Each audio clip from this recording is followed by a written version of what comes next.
Donkey Kong Bonanza has 17 worlds. Well, they are called layers in this game. Every layer takes place underground and you keep going deeper and deeper till you reach the planet core. It's such a creative concept and was executed really well. Today I will be ranking all 17 layers from worst to best and putting them on a tier list as we go. If you like this type of content, then consider subscribing because I'll be doing more ranking videos and Nintendo content in the future. Before we start, I gotta clarify some things. First of all, there will be spoilers, should be obvious. Secondly, the part where you go to New Donk City at the end of the game will not be counted as its own world because the game doesn't count it. It's part of the planet core and final boss segments. So when I rank planet core layer, I will also be including the New Donk City section. Finally, this is my opinion, so everything here is subjective and is not right or wrong.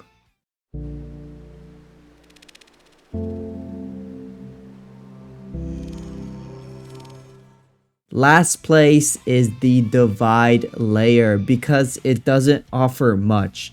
I mean, that's the whole point of it. It's just a section to allow the player to choose what layer they want to go to next. So because of that, I'm gonna put it in its own special tier at the bottom.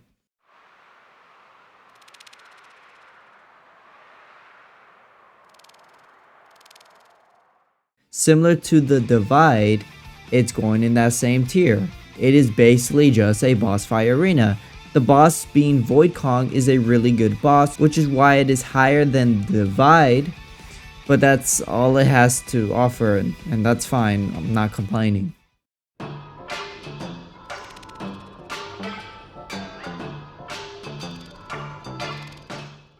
This layer should have honestly just been a sub-layer to an already existing layer. Maybe Cannon layer or Radiance layer.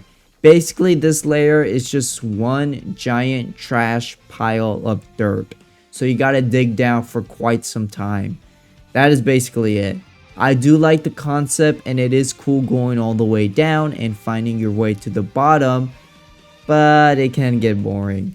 It's not bad, but also not good at all. So it will go to C tier.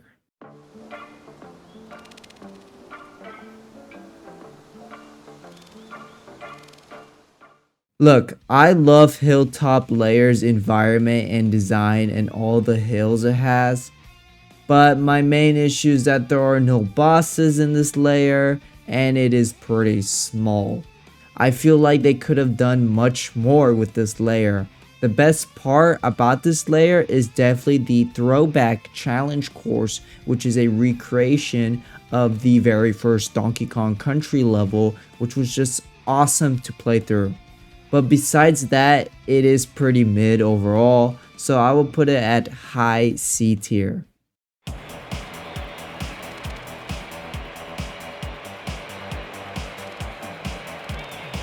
This is another layer where it doesn't offer much. This layer should have honestly just been a sub-layer of an existing one. I feel like the hilltop layer and the racing layer should have been combined because they have the same type of terrain and it will fit perfectly because they are both really small layers.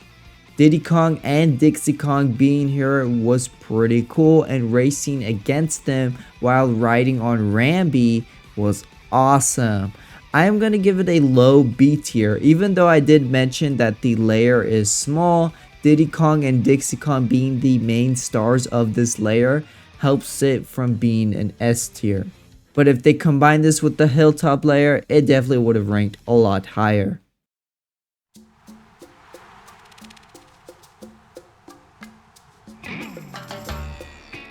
This one pains me because I love the environment of this layer, the huge watermelon and tropical vibes it offers, and it introduces the colorful rocks that allow you to float in the air, which is just awesome.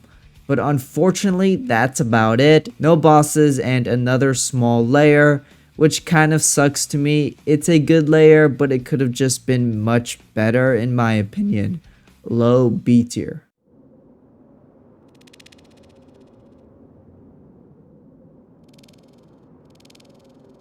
The very first layer of the game and the tutorial basically. The design of this layer is done really well. It teaches you the controls, shows you how you can break the entire world basically, and lots more. This layer even has post-game stuff like a boss rush and just more things to do overall. And this is where we met Pauline or Oddrock at the time.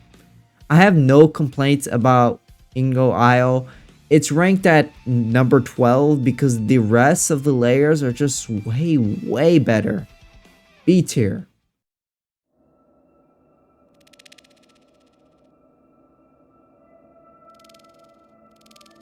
This is another small layer, but this one has a really cool story element, which is why it ranks higher. And that story element is that Pauline has been eaten by an eel and you gotta go rescue her. It honestly was unexpected. Now the whole design of this layer is really basic. You just gotta activate songs or like beats in order to wake up the eel. But the ending part of this layer is pretty sick. You go on the eel's stomach and you gotta save Pauline before it is too late. Again, it is a very simple basic layout, but the plot twist is what makes it stand out, so B tier.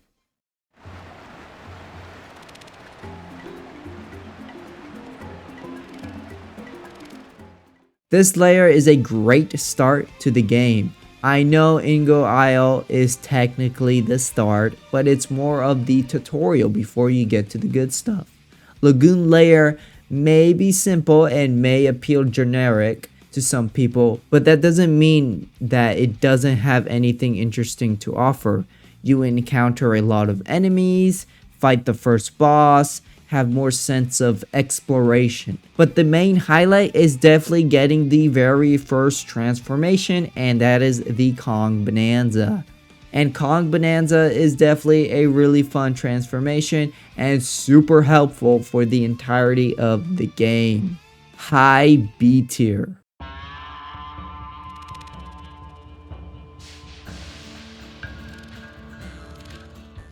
This layer is so darn good. I know I have it as number 8, but this is still really good world. What makes this layer stand out the most is utilizing the mine carts, which is a staple to the Donkey Kong franchise. Especially the sub-layer that has Mad Mixer is just a fantastic environment. And there are 3 bosses in this layer, which is pretty sick. I know Stompin' Clomper and Grumpy Kong are pretty mediocre, but it's still pretty cool to have 3 bosses in one world. My only problem with this layer is that it does feel more linear in some areas than like open. It isn't a huge problem, but that's what holds it back for me just a bit. This is still an A tier layer.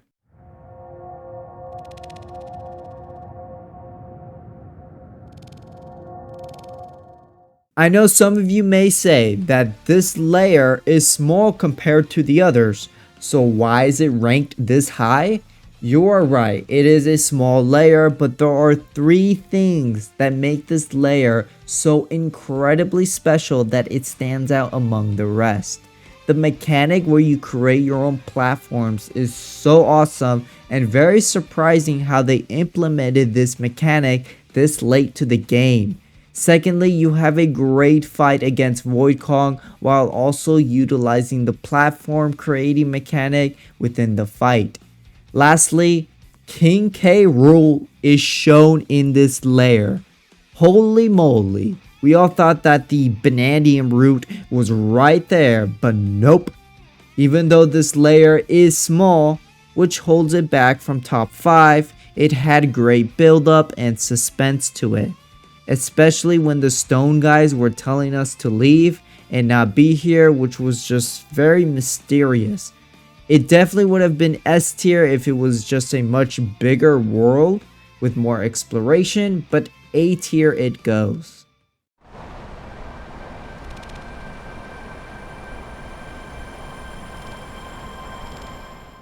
Okay, this top 6 was really hard for me to rank.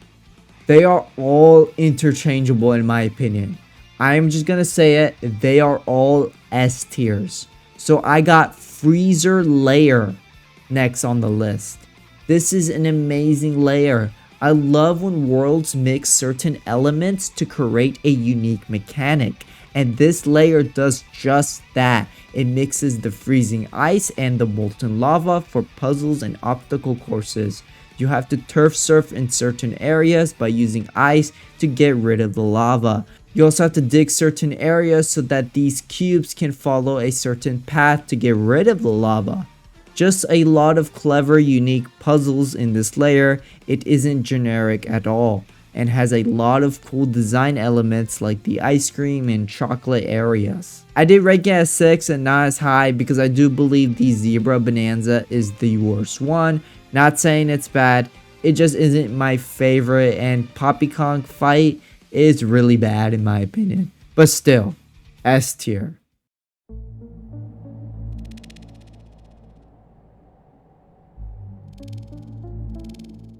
The light and dark mechanic in this layer is utilized so well. I love how you gotta make these scorpions follow you in order to expose them to the light or dark in some scenarios, and then you can defeat them. The light and dark mechanic also incorporates the overall theme to the layer. I honestly think this layer is one of the most unique and creative ones theme-wise. Like usually in games you got your snow world, your desert world, forests, etc. But this is like a light and dark world filled with snakes. The snakes were honestly my favorite NPCs in the entire game. They just have a nice charm and I love their designs. A lot of creative puzzles are in this layer as well, and the Snake Bonanza is really fun to use and mess around with. Even though it's not my favorite one, it is still pretty good. Another S tier.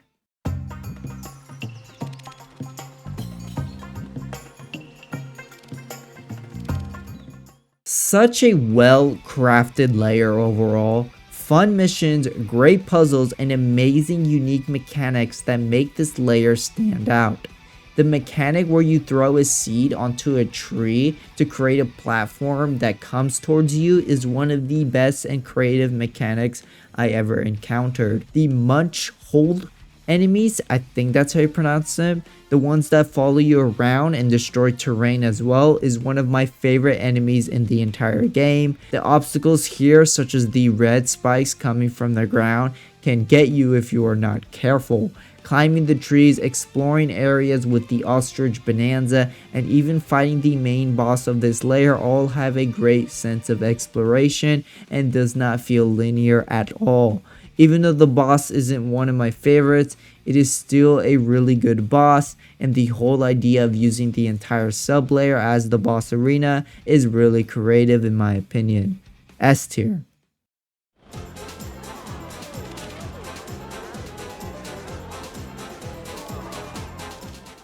I believe this layer has the best theme. It reminds me of the Luncheon Kingdom from Odyssey on how everything is based on food, but it's still very different. Feast Layer is more of an amusement park food world, which is honestly way better. This layer is honestly really massive and separates itself with multiple areas. There is a spooky area, a rematch with Mad Mixer Remix, roller coasters, a deep fryer area which is just so creative, a swinging platform section which reminds me of Super Mario Sunshine, and of course a big burger right in the center of the layer. This place is the average American dream. It's just so yummy. Also, this layer utilizes multiple of the Bonanza transformations, which is something the later layers don't really do, which was pretty good. Muckety Muck's boss fight is definitely in my top 5 because I did find it quite challenging with all the muck and falling rocks you had to dodge. It was also one of those bosses that could not be defeated within seconds. Easy S tier.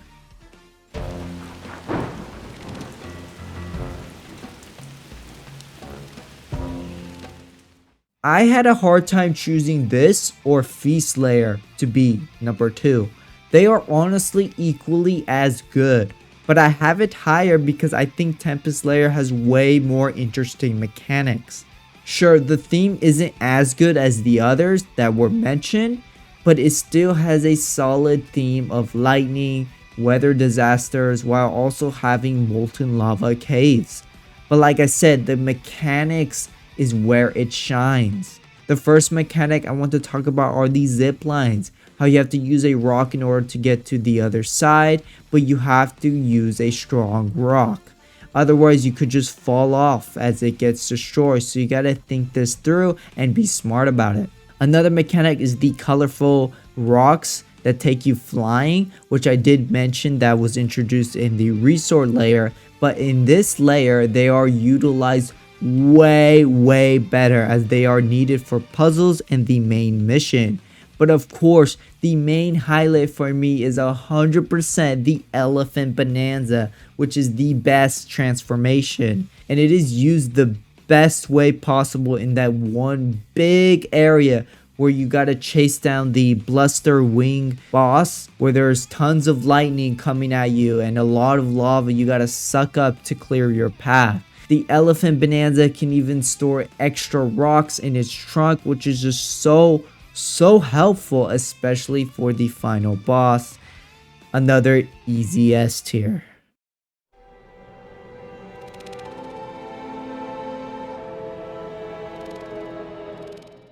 Dude, this layer was just crazy. Some of you may disagree because this layer does not have much exploration and can feel very linear, but the suspense, enemies, the ending all make up for it. This layer visually just looks amazing and really sets up as a final secret area. After finding out that King K. Rool is here, you also come across the Kremlin crew, who were actually the enemies you were always fighting for the entire game, but they were skeleton versions, and it just made perfect sense.